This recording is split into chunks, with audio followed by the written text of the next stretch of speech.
Welcome to the We Forge On podcast, a show dedicated to men and the silent struggles we face day to day. From tips to deep conversations, we strive to give you a voice in a world that wants to keep you silent. I am your host, Soaring, and today I'm joined by a new member of the We Forge On family, Marrgyew. Now let's cut to the intro.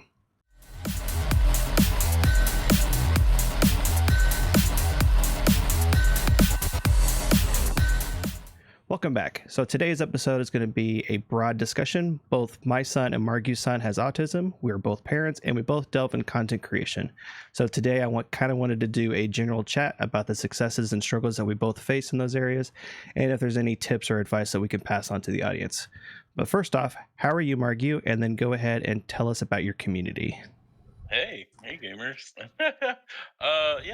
I'm Marrgyew. It's just Matthew, but like said in like a silly, fun way. There's a funny story behind it. I do Twitch content. I I say content, but I just play games and goof around with all my friends. I never feel like it's a community to me. It's always like these are my buddies. We're all just sitting on the couch together and we're gaming. We're just all gaming together, and y'all let me have the big screen.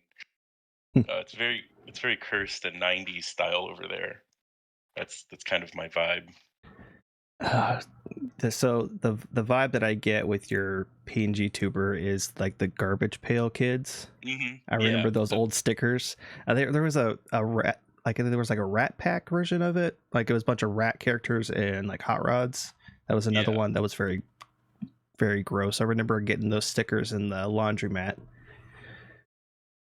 It definitely has like that like rat fink vibe to it, which is if you know it at all, it's like a tattoo thing with the big old rat and he's driving like a hot rod. Yeah.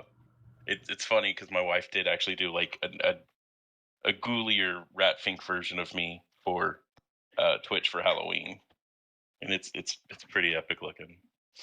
Very cool. Yeah. So what all games do you typically play? Okay. I'm mostly like a big old nerd for RPGs. I love Final Fantasy. It's my baby. Uh, I This last year I've made it like a journey to like play all the ones I haven't played, because like how can I be a fan if I don't play them all? And so I've done 1 through 12 now. And I've played some of the other ones like 15 and 14, but I'm going numerically in order right now. And uh I'm really just a big fan of like the Super Nintendo era of RPGs. So like Earthbound, Chrono Trigger, Mario RPG. They're all like, I just love RPGs. They're cool. Their story, it's fun story, and sometimes you can just turn your brain off and grind for a bit, so you can do cooler stuff. Yeah, I play RPGs too. I'm just Yeah. mostly I'm just like a single player kind of guy. Like I don't like to be Hmm. bogged down with the whole multiplayer aspect of it. But I'm a Pokemon, Fallout, Assassin's Creed. So it's like all over the spectrum when it comes to RPGs. But if we were talking about Final Fantasy 4 would be my favorite. Oh, it's so good. It's one of my top favorites. I love uh 4, 8, and 14, and it's like the I know eight's got like it's flawed, but like a lot of things I don't always like when I'm criticizing something. I don't ever lean into the harsh. First of all, like I'll notice like a flaw, and I'll be like, "Hey, this sucks." Moving on, but the music's great, or like the art's great, or like the character design is really cool. So I never like hyper focus on the bad thing, and I just kind of move on. So like I think as a critic, I would never be. You wouldn't want me as your critic, or maybe you would, because I would just say like, "Hey, you know what? It did suck dying a lot here, but your art was fantastic, and that's what I loved about this game. 8 out of 10 would play again." Yeah, I think the reason But why 4 sticks out to me is because like throughout the whole story you have side characters that come in and out throughout the game, yeah, but it focuses on Sissel, and just watching him start as a Dark Knight, and then you know mind you, this is going to be spoiler territory if you haven't played it, but he starts off a Dark Knight and then he progresses and then becomes like the Paladin. So it's like a yeah, polar shift. um and you can start to see like the seeds are being planted early on. He starts to doubt, like, why is the king doing the things that he's doing? Come to find out, the king was offed and someone was charading in his place. Um, he finds out that he had a brother, a whole family that lived up on the Whole moon. a whole family on the moon. I loved it. My favorite part. um, Uh, yeah, so I just love it. but no, I definitely agree. I love because like it's you it's you see like because they pair you with Kane at the beginning and you see like um you see like two sides of the thing of a coin, I guess, of a soldier for an empire. One is like, should we be saying yes to everything our king says, while the other is like, we have to do our duty. Like one was like willing to like nix a kid off because like for the kingdom, but like the other is like, that's bad. We shouldn't be killing kids. This feels wrong. And yeah, that's why I love Cecil. He doesn't kill kids. I'm a big Yeah. fan of that. Well, and I think also because like so at the beginning you're paired with Kane. Well, Kane was Yeah, also jealous of yeah, Sissel because like when Sissel came in, he was adopted by the king, and then Kane like he was going to be the leader of the Red Baron, but then Sissel shows up, and so that kind of that position was taken from him, and so he, yep, he had that jealousy, and you see it later pan out. You see the betrayal. Um, Overall, it's just a great story. I love yeah. it. I I do plan on getting a tattoo of uh, Cecil, both the Dark Knight and the Paladin, oh, kind of me like a too. like think of like a Jack of Hearts card. So it's like the top and bottom where they're like reflection of each Oh, I other. love that. I will get that. That I will be love that. my Okay, tattoo cool. of that. So we won't have the same exact tattoo, which is cool because the way I imagined it was the way I want it is I would love like the sword splitting them in half, like it's held in front of them, and like you've got his Dark Knight sword on the right side and his Dark Knight self on that side, and then on the other side of the sword would be like a light sword with his paladin side, Oh, and just like kind of split like in how they half. do the promotion for Final Fantasy VII. They have Sephiroth on one side. You either have the Buster Sword or the Masamune in the middle, and then it's Cloud on the Yeah. other. Yeah, I love it. Maybe that's where I saw like maybe that's pop culture osmosis. That's where I saw it because like Yeah. I swore to myself that I had seen this image before, and I was like, oh, maybe it was my mobile game. Maybe I saw it on my mobile game, but I can't find it. I can't find the source. I So it mean, totally could be that. your significant other is the tattoo artist, so I'm sure they'll Yeah. facilitate that tattoo for you. Yes, I'm very excited because like I stopped working on it for like 10 years, and I was like, oh, I don't think I'm gonna be able to get tattoos anymore. But no, I jumped right back in. I got my link colored in, and it looks great. Yeah, I have a whole slew of tattoos I want to get, but that's Money. money. That's the one benefit. I don't have to pay. Yeah. Now I'm Yeah. deciding if I want to get my septum pierced first or if I want to get that tattoo first. Ooh. Um, Wife kind of told me I had to pick and choose. I couldn't get both. So like, I do like both. I do like my wife has a septum, so like I get it. But yeah. also I just think tattoos are cooler than piercings. So have you On always thought about going into content creation? um yeah, on and off. Yeah. Yeah, good segue. I like that. Uh yeah, ever since I was like a kid, I think my like dream when I was growing up, like OG. I think it's kindergarten. They ask you what you want to do for the future. And I drew up game designer before I even knew what like game designer is. I was just like, I want to make games. I don't know how to do it, but that's what I want. And I like drew a picture of Mario with like a bucket on his head. And in high school, I I auditioned for like to be in plays and stuff because I just wanted to be up there and like entertain. I didn't get a role, and that kind of like crushed my spirit a little bit. So like I kind of backed off for a couple years, but then like um, I feel like Game Grumps was around, right? And like watching them, I was like, I I love to like just sit around and like when I'm playing Skyrim and my wife's sitting next to me, I loved like just her giggling up a storm when I would just do something completely stupid in the game, uh, in Oblivion or Skyrim. and like I was like, I like this feeling. I'm gonna chase that. Uh, but I never had like the confidence to do it until like 2020 when like I started uh I started playing like Among Us with a bunch of my friends, and uh they some of them were already like doing their streaming thing, and I was like, I want to do that too, and they're like, go live, hit the live button, and I was like, oh, I'm nah, but maybe.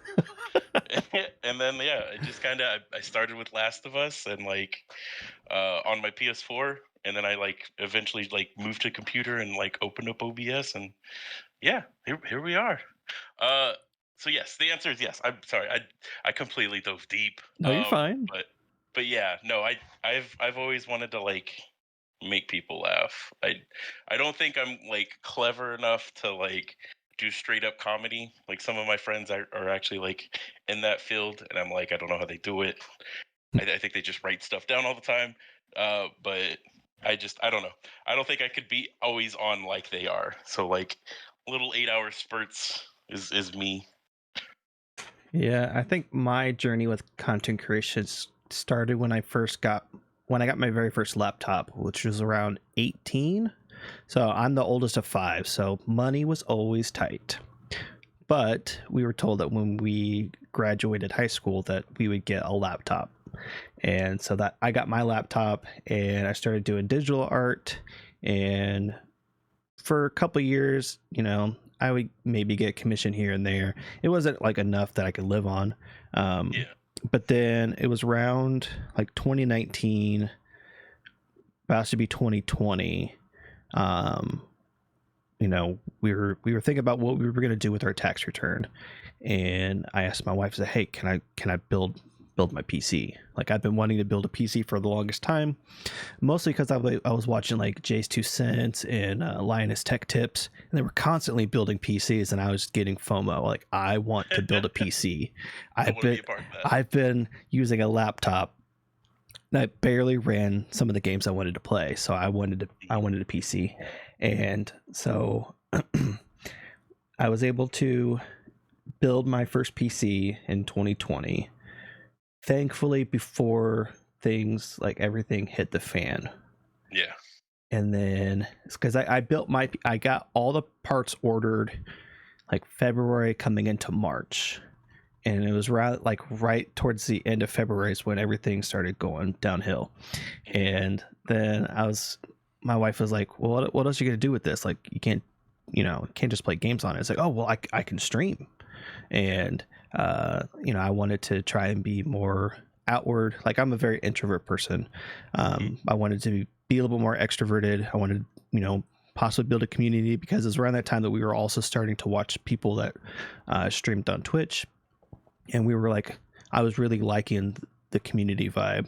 And I was like, I kind of want that. And so I started streaming in 2020, and burnout, self-doubt, all of that started hitting me. I didn't get affiliate until like June, July-ish.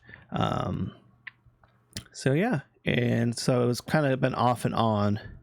And then I was like, towards the end of last year, I was like, nah, I don't think I'm going to be streaming anymore. It's not that I don't like it; it's just I can't handle the stress that comes with it. I would much rather. So last year we started the podcast in May. I got burnout. And then it was around the time that Jason David Frank passed away that I was like, got to bring this back. Got to put some positive vibes out for other guys, because he struggled with a lot of those stuff. And so I was like, well, I mean, can't fill the exact void that he left, but at least I can, put my hat in the ring. And so we brought the podcast back, and it's just nice. I can record, I can get it all edited, and I can schedule it for Fridays to come out, and then I can promote the shit out of it. And it's just nice. I got one episode, 2-ish. I got to figure out how to edit that one episode because we had some hiccups. Yeah, I always try to keep like an episode or two in the basket so I can edit it and upload it. That way I'm always ahead. So yeah, that's smart. Smart. My journey with content creation has been all over the place. I still do art, just not as frequent. But that's when the inspiration hits. Yeah, or like when I get a commission, like a friend of mine, he wanted me to do his logo and a couple emotes for him, and he hasn't been the best when it came with ideas. He's like, "Oh, we'll figure it out. You'll figure out something cool." And I send him a couple of ideas. He's like, "I don't really like that." I'm like, "Okay, well, what do you want?" And so we finally got to a direction that we can actually go forward with. So that's exciting. I think that's the hardest part with art. Yeah. Is like, do whatever you want. I'm like, but I need you gotta hone it for me just a little bit. Like because I'll go off the rails. I'll go wild if that's what you want me to do. But like, I don't want to draw up the wild and you don't like it. That'd be Yeah. the worst turnout.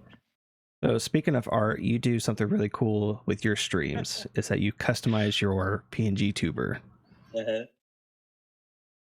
I do. Yeah, I've got I love my wife is just super busy, so like when I did come up with ideas, she would like start up on something, but then she would just get like she's got her tattoo job and like she wants to play and vibe and do her own thing and like I understand that. Plus, like, I could pay her, but like, it's our money anyways. So like, it's it just goes. It would just be like me taking it out of the well of money we have and just put it right back in that well of money. Like Yeah. it. Yeah, you're taking it out Uh, of your pocket to go into her pocket, but to realize that it was already in her pocket.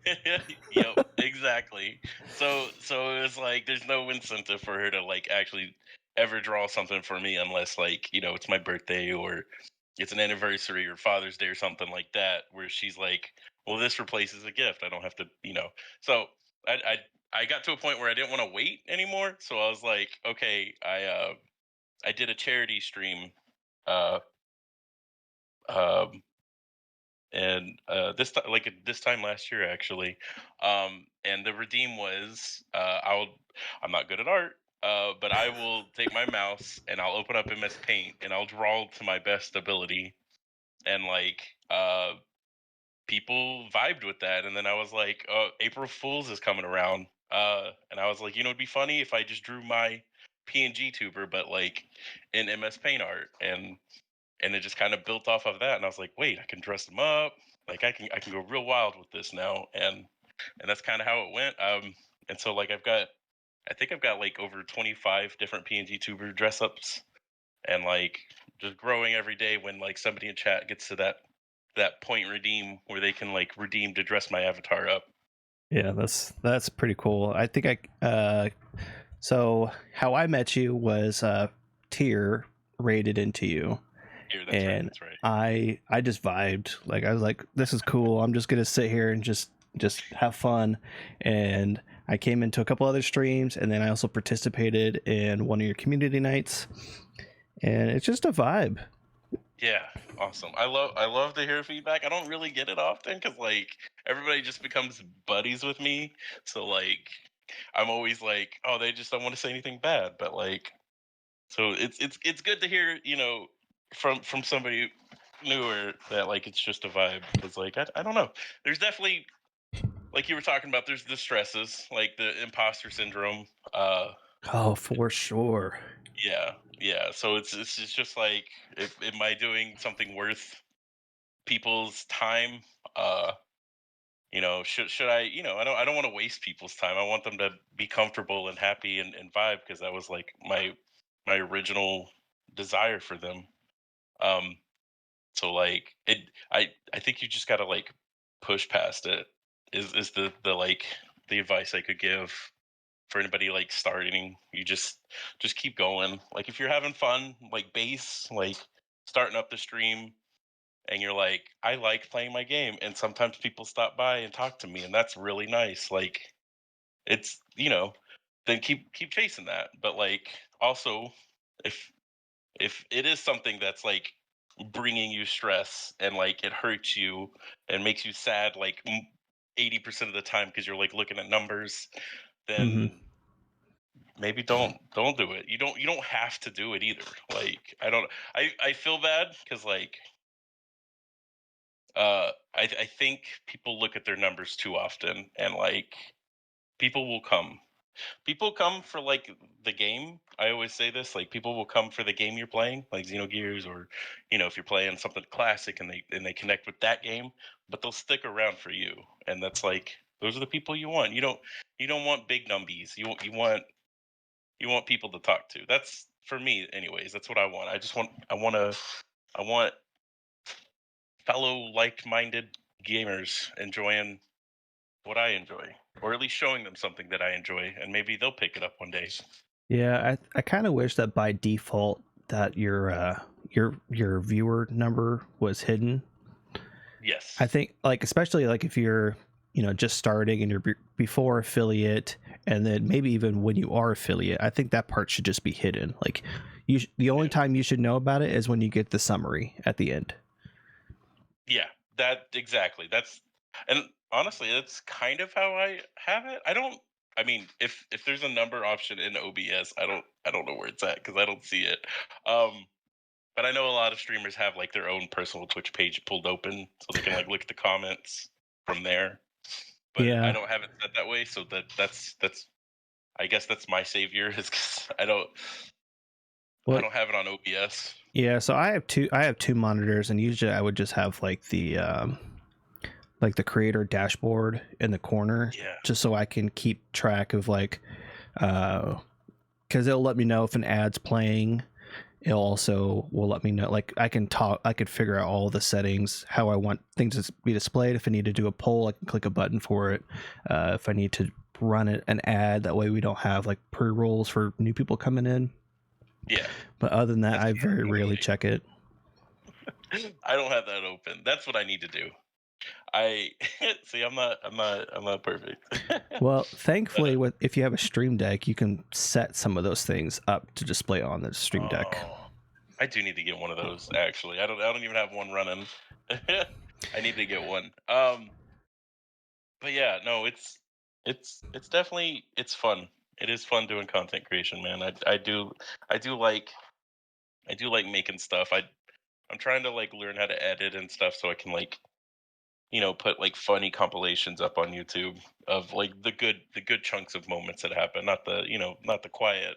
I'm focused on a mechanic for 20 minutes content, but um, yeah, man, it's a wild ride on Twitch. Yeah. Hopefully, hopefully they come up with some tools that will make it easier to be discovered. Mhm. But like, I don't know, kind of going like, so when I first started, I would watch Harris Heller like almost religiously, just so I can learn the ins and outs. Um, he had a lot of tips. He talked about different hardware you can use for certain things. Um, he was very streamer minded focused, and so he was wanting to make sure you put the best foot forward.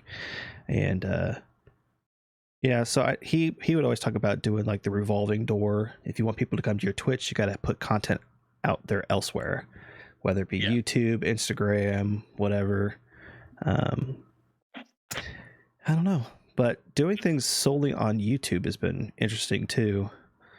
um, a lot of people have moved over to YouTube. Like you're not alone. I know it's like a scary thing because you've got people like Markiplier and PewDiePie with like these hundreds of thousands of millions of subs, and you're just starting out.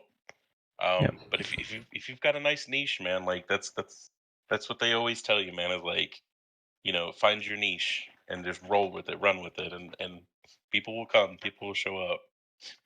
Yeah, so that was a big thing with so when we started the podcast last year, it was audio only. So it was on like Spotify, Apple Podcasts, all those platforms, and Yeah, it performed okay. Like I'm not gonna say it pushed huge numbers or anything. Um, but then I knew when we brought it back, I wanted to focus on coming to YouTube and making that the focus, and then obviously still schedule it to come out on the other platforms, but like YouTube is the focus. That's why. right. So now that's why the podcast is a video format. I love it, man. It's a really clever idea. Because that there was at one point when I tried doing a podcast, but I couldn't figure it out. I Me and like three other friends, we would uh just it was supposed to be like a gaming book club basically, and we would just like we me and one friend had the idea that it would be play a different game every time we meet up, but there was people that would like use it as an opportunity to like clear out the backlog. That's what it was called. Is Are You Afraid of the Backlog? Um, uh, Oh, that and sounds super dope. yeah, we would just hit up a game from our backlog and try to like either knock it out or like get some first impressions and then like move on. But but sometimes it turned into uh there was really long games played. So like it would just be like nothing new here, still the same game. So like it was just it was hard like to like stick to the core, which was like knocking out a backlog. Which I guess like that is a way of knocking out the backlog. I guess is like hitting up that really long RPG. But I think things got mixed up, and then we just kind of got busy. And I could never figure out how to like do it on other platforms, like upload to other platforms. Yeah. And I think that it was just like a collective amount of things. So like you're doing something successfully that I could not do. Oh. So it's like it's we it's nice. It's nice to like see it from the other side. So, Uh, um, so we've both been doing content creation for a while.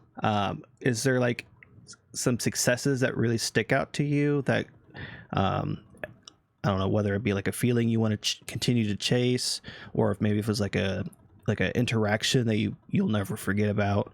mm, Just like any success that you might have had that you want to see continue. I I do I know we were talking about numbers, but I do like that my like this time last year when I do hit the end button and I do get like the little email that's like, "Hey, your average was used to be like 12, but like now it's like 26," and that's like it's doubled, and that's really neat. I don't know what I'm doing differently to get those averages. I definitely don't feel like I deserve it some days. But honestly, like I don't know. There, I've raised I think on Twitch since I've done I do like a multiple charities that come around that I like am confident that like this is going to a good place. I've raised over I think like 5,000 total That's awesome. in like a year and a half, 2 year span, and like that feels good. I always love doing charity because like it feels good to do good and like uh uh man I don't know. I feel like it should have something, but they all just the cheesiest ways. They all feel like special. Like each time I hit go live, it just feels like there's an interaction that day that I just really enjoyed. Man, if I can hold a conversation, I think that would be my favorite moment. Is just like, oh, I managed to talk, 3 hours straight, and no gameplay was achieved. I've seen some streamers that literally they intend to go live to play a game, but they're just sitting in chat. So like that's like a near goal. I would love to like just hold a conversation for like an hour or two. Yeah, that's kind Um, of how tier streams are sometimes. Like he'll hit the go live button, and I think he's got like 15 minutes where he's like getting things ready, so it's on the stream starting soon screen, yeah. and then he'll come in and he's like, oh, let me get these things set up, and then he'll like get Stream Raider set up, he'll get this, that, and the other set up, and like next thing you know, 45 minutes pass by, he says, I haven't even played a game yet. That's what I want. That's what I'm chasing. I've managed to do like 20 minutes and it felt good. I was like, this is nice. This is what I'm aiming for. I don't even care about numbies. I just want to like connect with people for a while. And that they seem like they're entertained by me connecting with them. So compared to this time last year, do you think you were more consistent when it came to the streams? Yes. My first year on Twitch, I literally would stream on like the whim. And then last year so like I think that's why my growth was like really slow was just because like I wouldn't I there were months where I was just like I don't want to hit live. I don't want to go live. I'm not in the mood. I don't like the game I'm playing, or like I don't have like the motivation is usually how it is, but like um the more I stream, the more like people would be like, hey, when are you gonna stream next? And I'm like, okay, I got motivation now. When people are like looking for me, Yeah. I'm like, okay, I got to hit the go live button because like they actually want me around, and like that's a good feeling. So yes, I think this year I want to like commit to like a schedule and like releasing a schedule. I goofed up this week, um, and I just got distracted with it was just a rough Monday, so like I just got distracted, and that's normally when I do my scheduling is on Monday. Plus, I didn't know what to I didn't know how long this would last, and Yeah. I want this to be special because this is cool. I like this a lot. I love the idea. I was like hyped all week about it. Yeah. Uh, and like I was just like looking forward to it. So like I was like, I don't want to plan anything until this is like we hit the stop recording button because like I'm just vibing. Very cool. Yeah. So I think so. One piece of advice that I've heard from other people, and um, the more people I talk to about it in particular, the more it seems to ring true. When you're streaming and you're consistent with your schedule, it Hmm. it makes it feel like you're a TV show. So you know how like Yes. people have, their show, it's it's always going to be on this particular day, and if you remain consistent in that, people will find, oh, well, it's Monday, where's Marrgyew at? Yep. Monday And 5:30. Yep. yeah. So I think part of your success is like you've been relatively consistent with your scheduling, and now people are able to carve out that time so they can spend it with you because like you've become a vital part of their routine. Yes. Yeah. No, that's definitely that rings true because like that was I was talking to another streamer that hit partner last year. And yeah, they were like, I don't want to, but I hit like go live at 5 a.m. every morning, and people know I'm live because I'm every morning during the week I wake up, I hit go live, uh, which is like the perfect time zone, by the way, like 5 a.m. because it's like it's the degen people are still up. The little late night goblins, they're still like, oh, we got a couple more hours in us, and like the workaholic, the busy work people are like, I want to wake up to something. So like it's 5 a.m. go live time Central Standard Time is a good time to go live, I think, because like I I think I follow over like I don't know 150 people on Twitch. I don't there's no number saying where it is, but I've done a lot of like oh they rated into me that was really nice. I hit follow. Um, and like I try to check out their content when like I can. But it's like there might be 10 people live out of like those 110 20 people that I'm following, and like that's good. That's like 'cause, like right now I can't even scroll to the bottom of my Twitch right now because like there's just so many people live right now.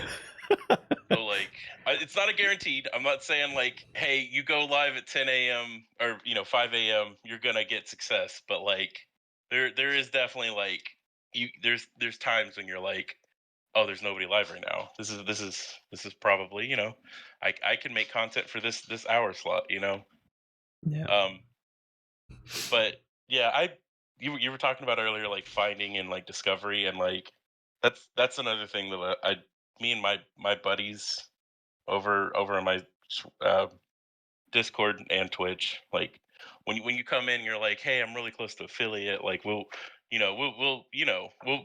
try to lift each other up. Is kind of what we try to do over in my like area. Like a lot of my friends, they were like, hey, I want to start streaming, and we're like, dude, you tell me when you go live. The worst I can do is Yep. just Open a tab for you. tab. Yep, exactly. So like you can get those numbers at least, and we'll shout you out every opportunity we get because you're deserving of it. Like Yeah. everybody deserves a chance. As long as you're like passionate about it, or like you just want to have a good time. Like uh, we're here for you. That's usually like how that's we try to make up for where Twitch kind of lets down people, which is like they don't really cater to the small people. Like Yeah. you just have to get It's lucky is a yeah, lot it's of it. unfortunate. Um, Yeah. but I'm hoping that they do come out with some tools that'll make things a little bit easier. Um, I know that eventually that's what I hope for the We Fort John family is to be able to do something Yes. like that too. Um, I mean, that's another thing you could definitely do. You could always at least do your recordings live as well, and like you could, if you wanted to, of course, I, I'm you I'm could working always. up to that idea, but Yeah, I like it. I like it because there's a lot of the cool things you could do. Like I like it's one on one until a certain point, and then you could be like, if chat has any questions, throw them out or throw them out during the whole podcast, and then we'll have mods grab the questions, and then we can do like the us and then the chat. yeah, I think I have Q&A. some milestones that I want to hit first before I Yeah, start doing live content again. I like it. I like it. It's cool. I'm excited for you, man. Like legit, I just excited. I said excited. Sorry. I talk faster than my like mouth can keep up. Or well, my if you were sitting back, listen to me spit through the intro part. That's very much how I get. Like I have something that I'm supposed to brain. read, and my brain tells me, "All right, all right, all right, Soaring, don't stumble through this. Just read it at a normal pace." But then the other side of my brain is like, I have to read it out loud. All right, there you go. It's out it there. it becomes yeah, it just becomes second nature when you like read from a script over and over again. Like it's Yeah, I just gotta slow down. you enjoy the moment, smell the roses. So we talked about some little bit of successes.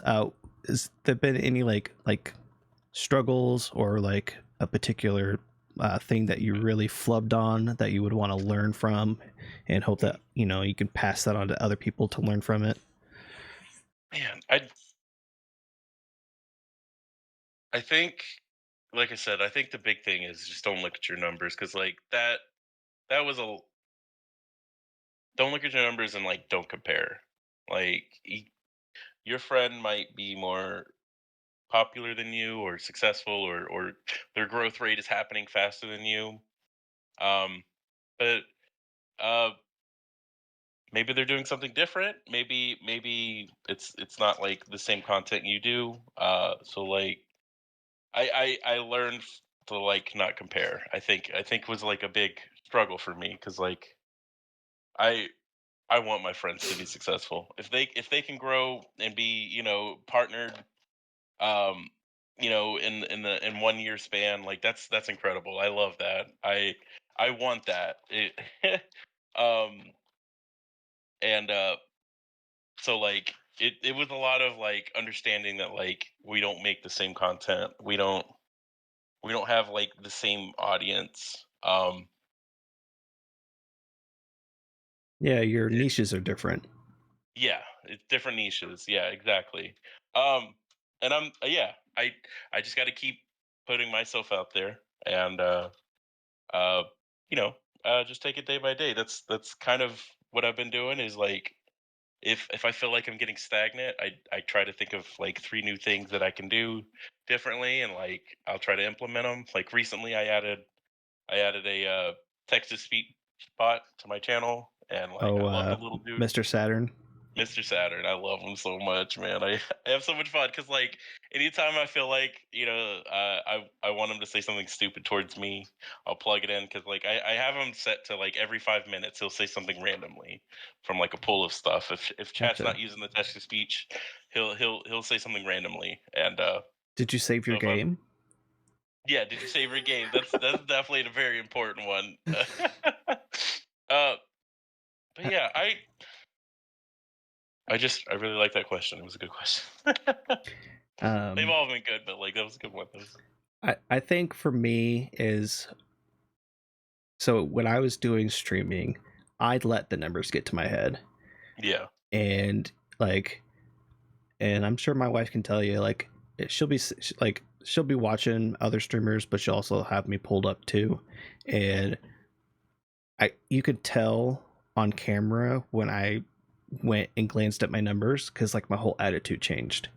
I was having yeah, fun, and then I looked over, realized I only had like one or two people in there, and started feeling like a failure. And then my whole demeanor just shifted downwards. And yeah. um, so don't worry about the numbers. Yep. If you can find your niche, Like, find what you excel at. Like Marrgyew, he does RPGs. That's his big thing. Um, he's also like the 90s aesthetic. He's carved out his niche and he's been finding success. My success has been coming from the podcast. Recording, editing, making sure it's always available every Friday, remaining consistent, and eventually it'll be live. But for right now, I'm enjoying the ride. Yeah, But it's perfect. I need to stop focusing on the numbers. The numbers it's a big thing to get over, and I don't think we truly ever get over it. Like even if I've got a YouTube buddy, and like it might not be in the same scale. Um, like he uh his more concerns are like paying his employees and stuff in the office, because like if this video doesn't do good, that was this month's rent check or something. Like, Yeah. so like it weighs heavily differently.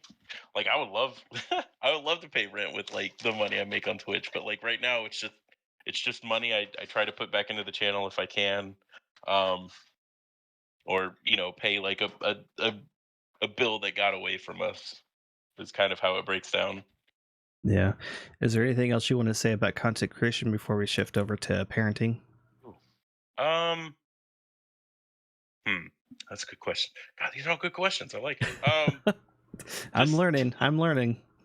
I just want people to have fun, like legit. Like if people are having fun with what they do, um, and you want to share that with people, I think that's the beauty of like doing content, because like a lot of people started out with just games, but like maybe games aren't the only thing you like doing. Like Kirsten Miss Paint Art, or you like building Gundams on stream, or building like a Lego set. Like it started out as games, but like it it didn't end up like that. Like people I saw somebody doing wood burning the other day, and that was really neat. Like, just if you want to share, I would definitely hit that go live button. I wouldn't be shy. Uh, just try not to worry about the numbers, because like that's the hard part. Yeah. I believe in you. Yeah. And if you're not doing the live streams side of it, if you're doing like the YouTube, know that like your first 20, first 25 to potentially 100 videos that you upload are gonna suck. But I've been finding success by remaining consistent, because every episode that I upload is performing better than the one I uploaded the week prior. Like episode 5 came out last Friday, and within 2 days it was already beating the previous episode. Mm-hmm. Right now it's double what the previous episode had. It's at like 50 views. Like, and all our other videos are like in the 20s, but it took like 12, 14 days to get to that point. I love that. I love growth. I love to hear it.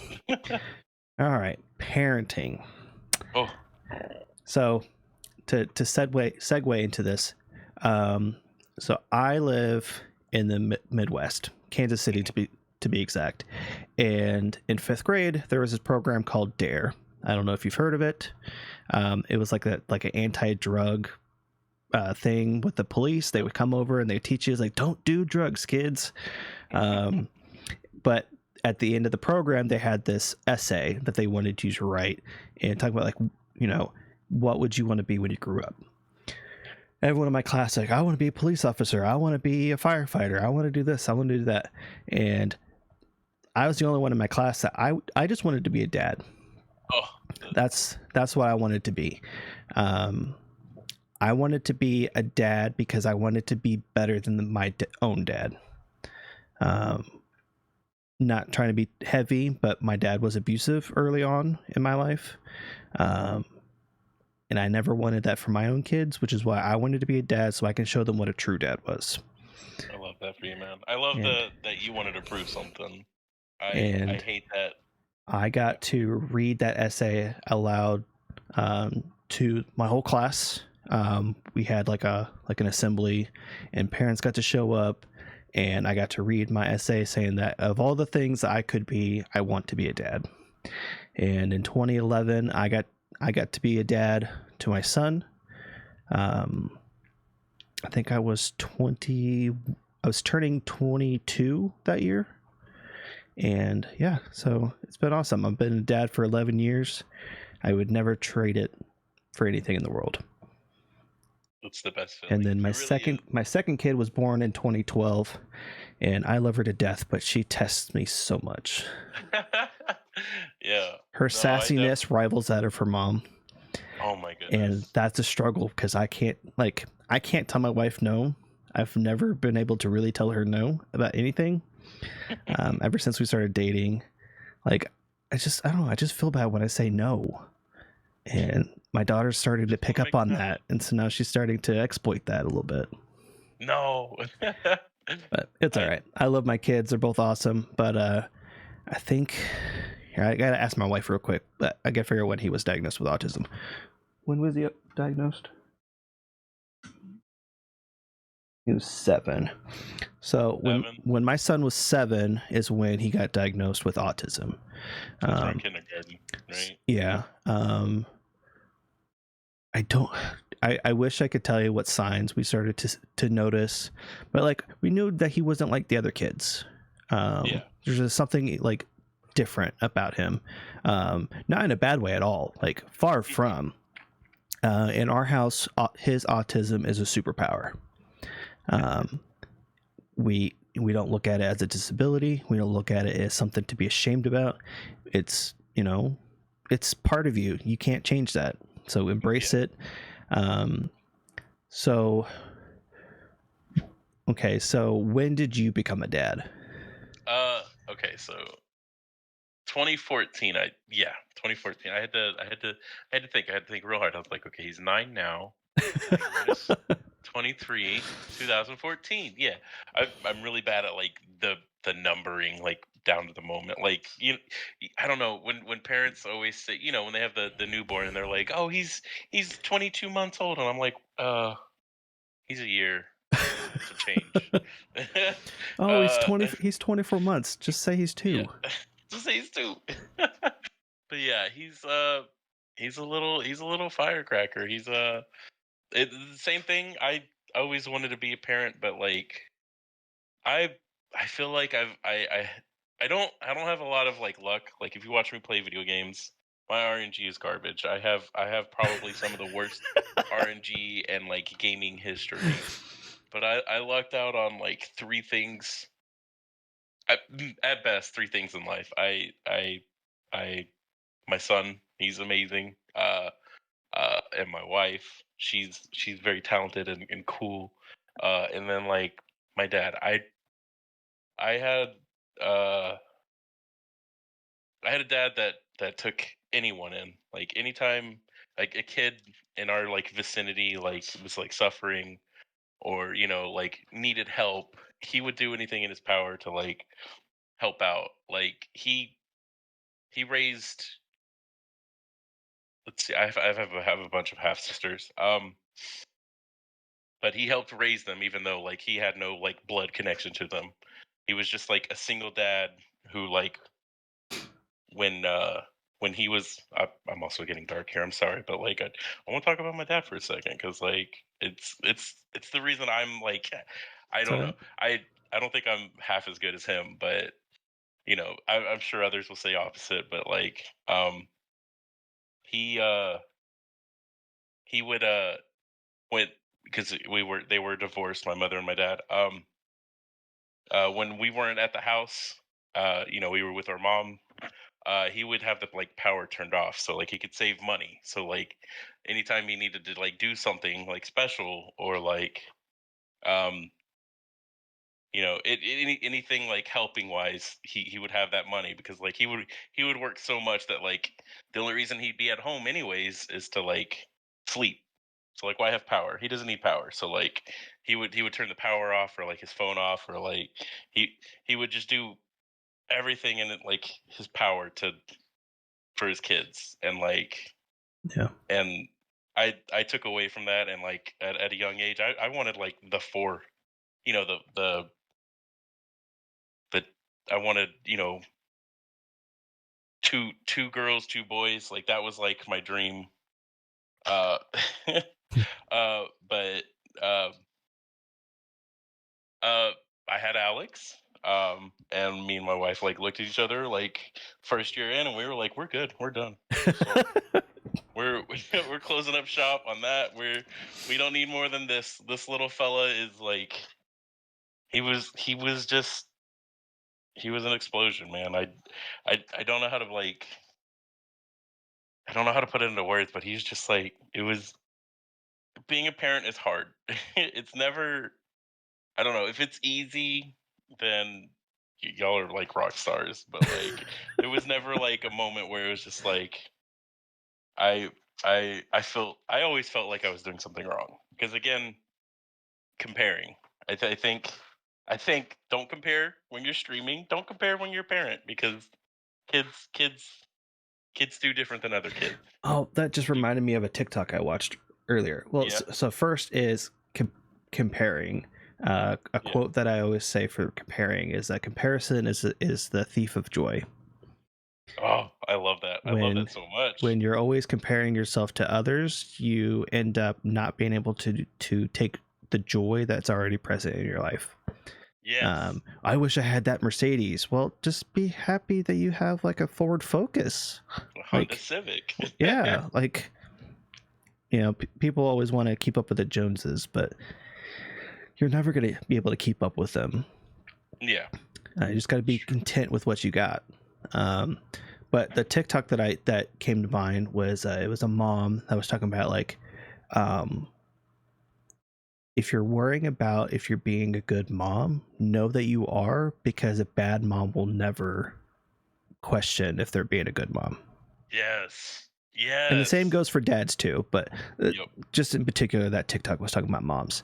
Yeah. And I told my wife that it's like, you're a good mom. Like, if you weren't always questioning whether you're being a good mom, then, that would obviously make you a bad That's a mom. And sign. you're clearly Yeah. not a bad mom. So, Yeah. I love that. I love that so much. I feel like I've heard that as well. But it's very true. I feel like because we worry, it's definitely like the first signs of caring.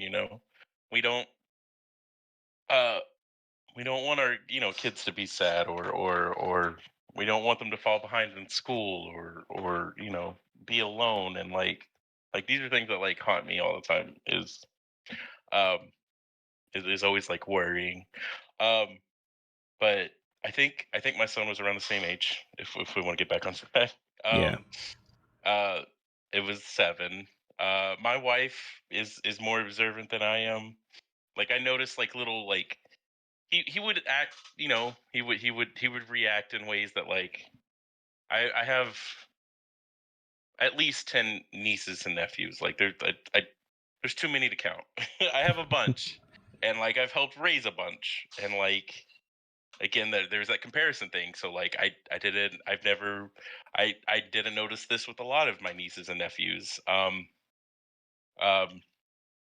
so like uh my wife being a single child and not having to raise nieces and nephews, I think she just picked up on things a lot easier because like um this is her first ever experience around like changing diapers and calming a crying child.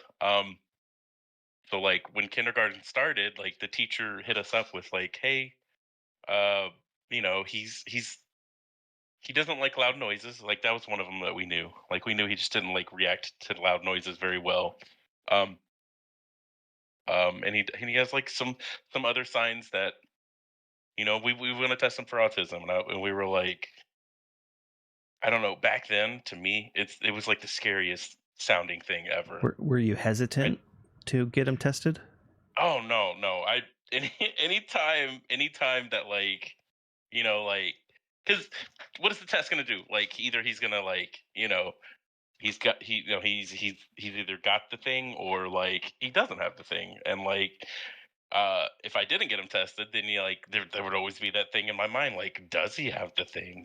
So like Yeah. anytime like testing came up, I was like, yes, we have to do this. Yeah. Well, there's some parents that are out there that are like, why would you get him tested? Like, he's just a kid. Like, these are normal, blah, blah, blah, blah, blah. They come up with excuses. I think mostly it's just, it's a mask to um, not take responsibility in Yeah. a way.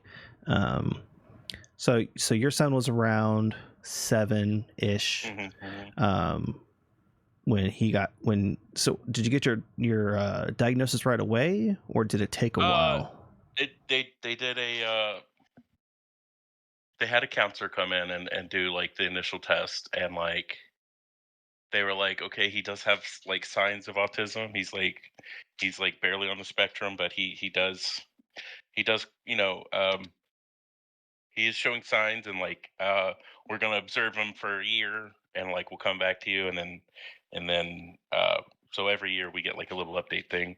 Um, and then they're like, by the third grade, we'll test him again, further in depth, and we'll see if he like officially is autistic or not, or like where on the scale or spectrum he's at. Uh, so yeah, it was pretty. It was relatively quick. I think like maybe 2 months. It came back because they wanted to observe him a little bit longer.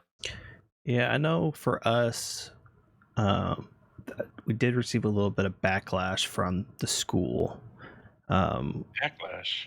well, so when he went to one school, and I don't want to name them, like I went Yeah. to that school as Right. a kid and I never had those problems. So I don't know.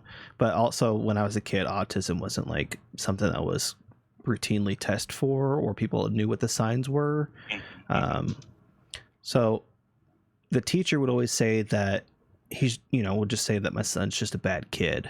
Oh, Would got not that. like, or like saying that he's acting out or he's doing this or he's doing that. And he would constantly get in trouble with the teacher. We would get calls from the principal. We had a couple of visits with the principal, and we're like, well, clearly something else is going on. Like it can't just be like he's a bad kid, because like if he's a bad kid, that would show up at home. But Yeah. clearly that wasn't the case, because like, and this wasn't just like parental bias, but like he's a pretty damn good kid even when he's at home. Like, Yep. and if his behavior at home is any indication of how he is at school, then like clearly there's something else going on. And Yep. so we received a little bit of backlash from the school, and at that time we were also like um moving around from place to place. And so like it was like the school that he was in wasn't consistent, it was changing a lot. um and so finally we moved in with my wife's grandparents, and which is where we're currently at now. And things kind of stabled out. Like, we got his testing done. I don't he's I don't remember exactly where he's at on the spectrum Hmm. per se, but like if you give him a math problem, he is quick as a fucking whip. Like he doesn't Yeah. even like, I have to put it on paper and go through the whole thing, and he just looks at it and he says 38, 46, and just like teachers are like, why isn't he showing his work? It's like, because that's not how his brain works. Like, you are looking at a supercomputer and he is solving these right then and there. Like, if the answer's not wrong, don't take points off.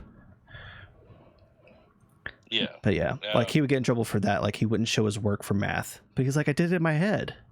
yeah. Oh, um I love that. is there So I know with my son we have coping skills. Like if he can't handle something, he's got like a list of skills that he can do to kind of help calm himself down. Are there any coping skills that have helped both you and your son, when they're possibly having like a meltdown or just like a general bad time? So yeah, when he does have a meltdown, it's pretty massive. A good example is like he has his video game, and he he gets to a hard spot, and like he refuses to like he comes to me crying, like he's just like he's just yelling out, and like he's like, this is impossible, I can't do this. um and what I do is like I say, hey, I need to take this from you, we need to calm down, and we need to come back to this. And like normally, like at first he's like he's upset about it, but then like he we talk through it, is kind of what we do. um and we just like, this is what's upsetting me. um uh gosh, it's hard because it's like it's so it happens so fast, but like it's a lot of like we just need to step away from what's like upsetting him. Um, we're really good with like we now know that like loud noises like set him off. So like Yeah. we know if something's loud, we're just like okay, cover your ears for now, buddy. We'll walk away. You know, or a lot of situations we'll have headphones on hand, so like he Yep. can pop on the headphones so he can just feel better. Um, Yep. We carry headphones, and then either myself or my wife will have our AirPods with us as oh, well. smart. I like that. I swapped out the tips on our AirPods, so it's like the memory foam, so they fit better in their ears because they're able to Mhm. like pinch it and then put it in, versus if they use the regular tips, they just like plop out of their ears. Yeah, But yeah, that's been a huge saver is having headphones on hand yeah. and just being able to like turn on like healing sound music. So it's like a high frequency music. It's supposed to calm me down. It doesn't do that for me. It actually makes my heart like super fast. And so I don't like it. But like for my son and even my daughter, my wife, like it's soothing to them. So I was like, all right, well, if it works, it works. It works on someone.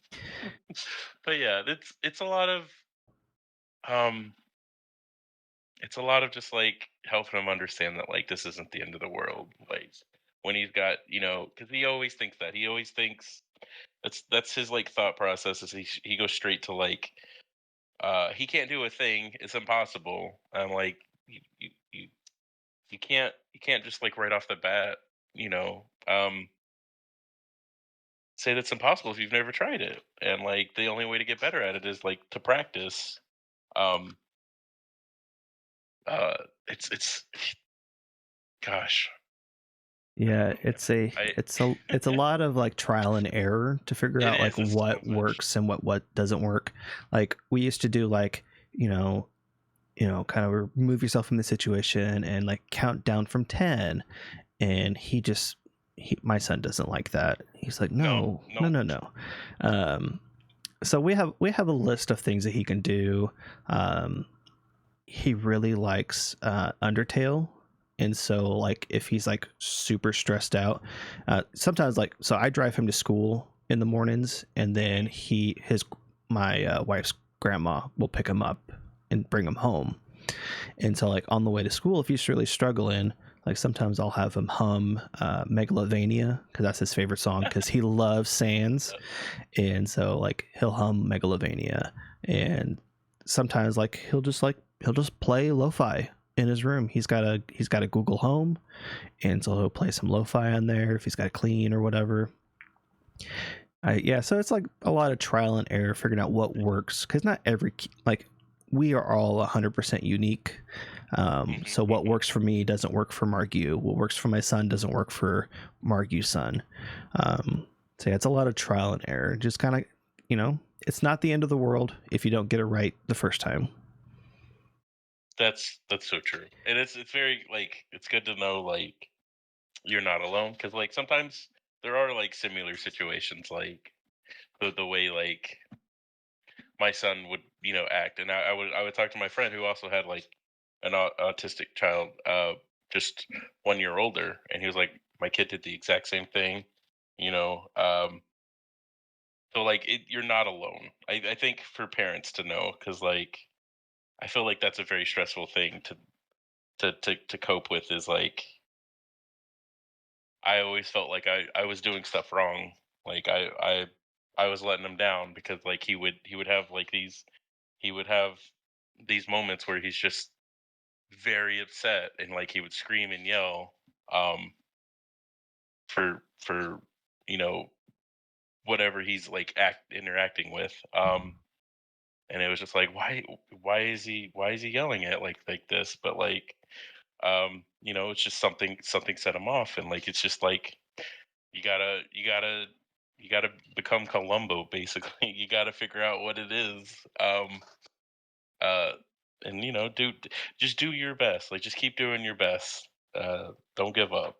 Cause like 'Cause for most of the things now, he comes to me and, like, he just talks to me, like, when he's excited about a thing, he won't stop, like, even when it's like, "Hey, it's bedtime," he's like, "Yeah, but the ninja goes to space," and then I'm like, "Oh, I'd love to hear more," and he's like, "Yeah, yeah," and then the ninja jumps out of space, and I'm like, "Buddy, I gotta go, I'm closing the door now," you know? And you could, like, just still hear him, like, finishing, like, the story as I, like, close the door. Um, but he's he's a creature, man. I don't know how to put it into words.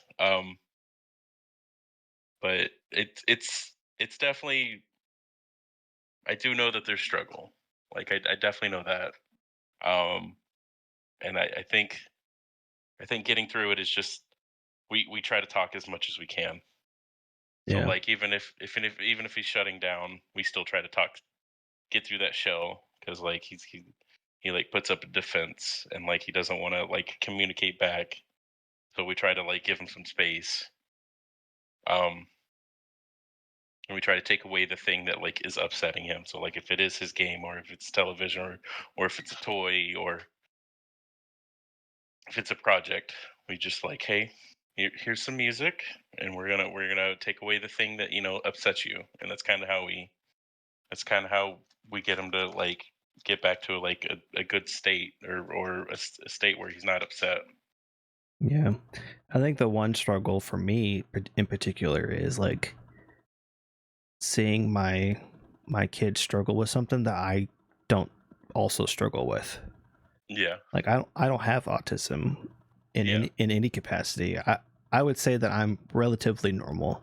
And then for my son to struggle with something that I don't struggle with, one, it makes it really hard for me to help, like what would be the like trying to think brushing of his teeth like for me brushing his teeth because he says it's impossible. oh yeah, He there is struggles so things that my son does say is impossible. Like one of them is like yeah. keep his room clean, because like we'll clean, like he'll help him clean And his it take room, forever. and like it takes him like like a full-time job just to keep his Yeah, room clean, he and says like that he just gets it clean, and then next thing we know we close it, like he closes the door and he's watching TV, and the next morning when I go to wake him up for school it is trashed again. I was like, what happened? And he's like, I don't know, you closed the door and it just happened. though. Oh, see, like, oh, that's so yes. Yeah, Because we try to get him to clean his room on his own. yeah, He's like, that's impossible. That's gonna take forever. And like he just doesn't like we get like we're like, okay, okay, focus on this. Get all the little Lego pieces off the floor and put them away. And yeah. then he's like, okay, I'm done with that. What now? I was when like, yeah, when he was younger, we had to find a way to gamify it. yeah. Like we would make it a game. We would, we would focus on one particular aspect of it. It's like, all right, well, launch and gather up all your action figures. Cool. Those are all put in the container. Let's go to the next thing. Let's grab all of your squishmallows and plushies and stuff, and then just keep going down the list. But now he's, preteen. He's 11. Uh, it's scary, kind of going into his room. Now it's at the Goodness. point where like we don't want clothes on the floor, we don't want trash on the floor, we don't want your room smelling like you're growing an experiment. And it's like, as long as those three things are checked off the list, guess what? Your room is considered clean in my book.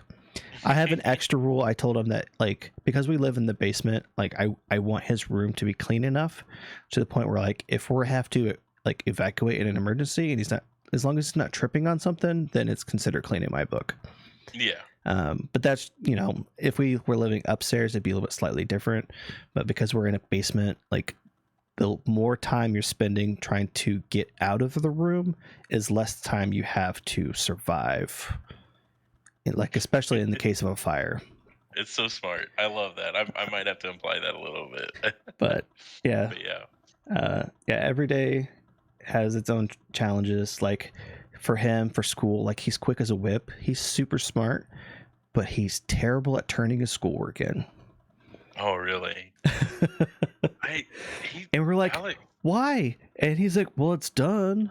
Or like sometimes it's not even done, but like if we really press him to do it, he'll have it done in like 20 minutes. It's like, you could have already had this done and turned in and not even be a problem.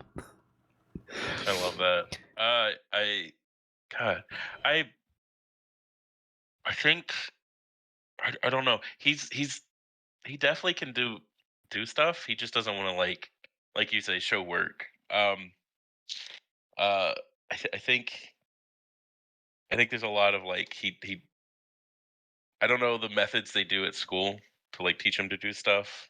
But like those couple years where it was like homeschooling, it was rough because like he'd be like, I gotta go to the bathroom, and like he'd get up and run to the bathroom like every 5 minutes, or anytime like something got hard, or even like significantly like it seemed like it was hard for him, he'd book it to the bathroom, and he'd Yeah. just keep using that excuse.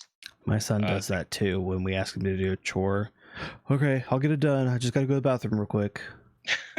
What's in there? I don't What do they know. got going on in that bathroom, man? I don't know. Like I don't know if maybe he like preemptively like stashes the switch in there, and then I don't know. I don't want to go in there. That's his Yep, business. You know, that's his. we'll Yep. talk with him when he gets out. Um, so is okay. So what would you say are some of your favorite things that your son does in Oh, relation to like his diagnosis? And I could start first. So like for instance, I love that my son like hyper fixates on Pokemon, and that becomes like his personality for however long that he's like in his Pokemon mode. And then he also has his like own unique way of solving problems that are well outside of like my own thinking. I just think it's just really cool to like watch him. He, like I said earlier, he's like it's like watching a supercomputer operate in front of me, and just the whole aspect of it just astounds me. um so what would love you that. say are some things that you um favorite I things love about your how he. son? Yeah, I love how like you were saying, like the hyperfixation. I love when he anytime it's bath time, he's got like these bath blocks, and I love like how creative he gets. Like he'll make like hey dad, I made a boat, and like he just like put all these little pieces together, and it looks like a boat, and funny enough, it like functions like a boat in the water. I don't know how he did it, but like he's just got like this little floaty boat going on in the water with made of blocks. Uh, he did the same in uh he does the same in Minecraft. He'll just like he'll spend a couple days making something, and like he'll update us on like every little thing. He's like, look at this switch makes this do this, and he'll come back, and like it's just like, okay, now you got to run through this, dad, you got to race through this. It's like he's made up like a game within the game for us. um and I think it's just because like he hyperfixated. I think any other kid would just like build like a square and move on, you know, like, but like he's just like he gets so focused on like wanting to do the thing right that like he won't stop until he does. Yeah, my son gets that way with Minecraft too. Like I've played Minecraft. I've maybe played it maybe collectively maybe an hour the whole time that I've owned the game, and he's Yeah. got it on, so we got Game Pass, so he has it on the Xbox, and he'll go and he'll play for hours on end. And him and his sister share a phone, but here in the next couple months we'll be like getting them each their own phone, because now it's get to the point where like he's got friends that he wants to communicate with, but then she also got friends that she wants to communicate with, and they can't have the phone at the same time. So we're like, all right, you're both getting your own phones. I don't want to hear any more bickering about it. But like he'll pull up a video, like he's not supposed to have YouTube on the phone, but I know that he goes to Chrome and then looks up the video that way. Yeah. And so like he'll watch a video on Redstone, and next thing I know, he's like a master when it comes to Redstone. He was like, Yo. look at this. I was able to make a switch that will activate this like the ender portal or whatever. Yeah. And or I've made like a door, like if you hit this pressure plate, the next thing you know it opens up a tunnel that goes down to my base that's underground. I'm like, how'd you figure that out? He says, I got ways. Oh my gosh. I love that. I love that so much. Yes. It's yeah. It's it's honestly like when you know he's like passionate about something. It's really cool to like just Like, even if it's just gibberish to me, I just love, like, him just, like, going into great detail about, like, this one little thing that he's done, because he loves it so much, and it Yeah. makes him happy. That's see, that's I think that's still, like, one of my huge concerns is, like, I ask him, like, how his day at school is, and, like, he's like, "I don't know," I was like, "What did you do? What'd you learn at school today?" "I don't know." Like, he doesn't ever wanna talk about school, and then, like, he he always says meow. Like, at the end of his, like, sentences, sometimes he'll just go meow because he loves cats so much. Like, he's obsessed with cats. I think he wants to be, like, a vet or something when he grows up is how it feels like. When you said that, now I'm thinking of I'm trying to remember the movie with the cops. Oh, super bad. No, not super bad. No, Oh, is it super Super troopers. Troopers? Yes. Yeah. Like, how many times can I get away with saying meow? The next time uh, I hear you someone say shenanigans, I'm gonna pistol whip them. Hey Farva, what's that restaurant with the such and such? Oh yeah, shenanigans. shenanigans? Yeah, I uh, love that movie. It's so good. yeah, my son's that way too. He doesn't like want to talk about school. We have to Yeah. press him about it. I know that sometimes when he's quick to dismiss what happened at school is usually when like there's something going on, like he was Mhm. made fun of by a kid at school, or he's got a I'm bully so worried about issue. so much, man. I'm so So worried, like, he's getting picked on or something at yeah, school. so next year we'll be homeschooling. Um, Oh. my daughter currently is being homeschooled. She was having a really bad bully, and the school wasn't doing anything. We talked to the parent of the bully, and they're like, "Oh yeah, we'll talk with her," and all that did was just make it worse. And like I said, the school wasn't doing anything. So like, all right, well, if you're not going to do anything about it, then we're going to remove her from the situation so that she's Yeah. successful, and she's loving it. So Oh, I'm glad, yeah, because and like, in those moments, I'm like, I'm putting on a backpack and a baseball cap, and I'm 11 now because 'cause I'm about to you can't if I just have to become run some Ness kids because you want to. around. Okay, well, yeah, dang it. Okay, but also, I'm about to be a dad up at that school. Freaking, I just I'm so worried, man, because like, he doesn't talk about, like, friends and stuff, and, like, I want him to have friends, and I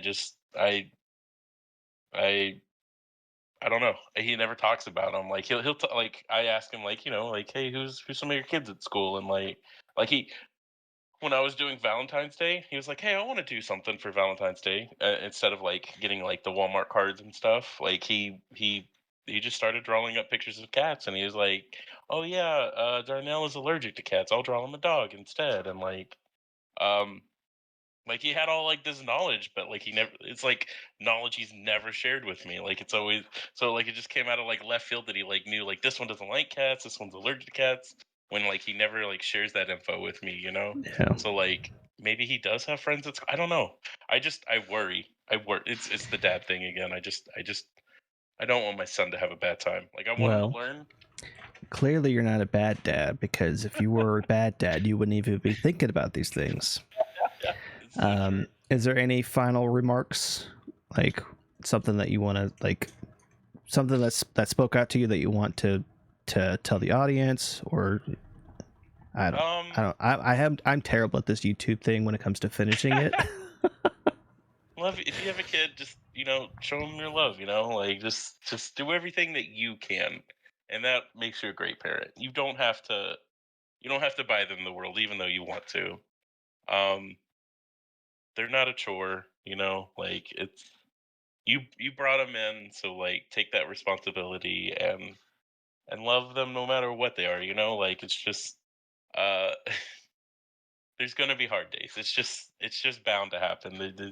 There it, the odds that something never bad ever happens is like astronomical. It just won't happen. There's going to be a bad day. It's not the end of the world. It's not the end of the world for them, and it's not for you. Just talk. Try to talk. I think that's the best thing that I've taken away with Alex is like he wants to come in screaming and yelling. He's upset, and I'm like, Alex, I'm not screaming and yelling. I don't think it's fair that you can come in and yell and scream or like you're upset. So like let's calm down. Let's take a step back Yeah, these are inside and voices. figure it out. Yeah, inside voices, exactly. Whoa! You came in here at 11. Let's turn that down to like a 3 or 4. Exactly. Yes. Yeah, man. I don't know. I don't. Uh. Just vibe. Try to Yeah. have fun. You know. I think the best thing that we can do, every good parent's aspiration is to give their kids better than what they had, and that's admirable. But at the end of the day, best thing you can provide them is a safe space that they feel welcomed in, and not something that they feel like they have to constantly like run away from. I love that. I love that so much, man. I know, I know. When I was in my teenage years, I never wanted to be home. Like I always found an excuse to go to a friend's house or spend time with a girlfriend or whatever. That way, I didn't have to be at the house. And unfortunately, that had led to like a deterioration in my relationship with my siblings. I don't know how to fix it. I don't know. I gotta work on the communication. But like that's come up. Like they said, it's like we didn't know how to be your brother or sister because you were never home when we were growing up. Yeah. So the best thing we could do is give our kids a safe space, be present in their lives. Yes. I know that it's so easy to suck yourself into these little tiny computers that we keep in our pocket or our computers or whatever, but we got to find time to be present in our kids' lives because one day they're going to be grown up and then you're going to wonder where they're at.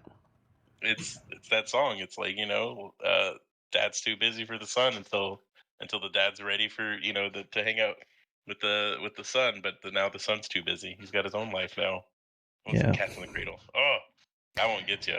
Yeah, I think like most people like they try to push their kids out of the house at 18. I'm not going to do that to my kids. Like this world is already hard enough as it is. But They can help you with I that. also remember that my son's going to be 12 this year, which means I have 6 more summers with him. Yep. And my daughter, I'll have 7 more summers. And I'm like, I've wasted a lot of time. I gotta do better.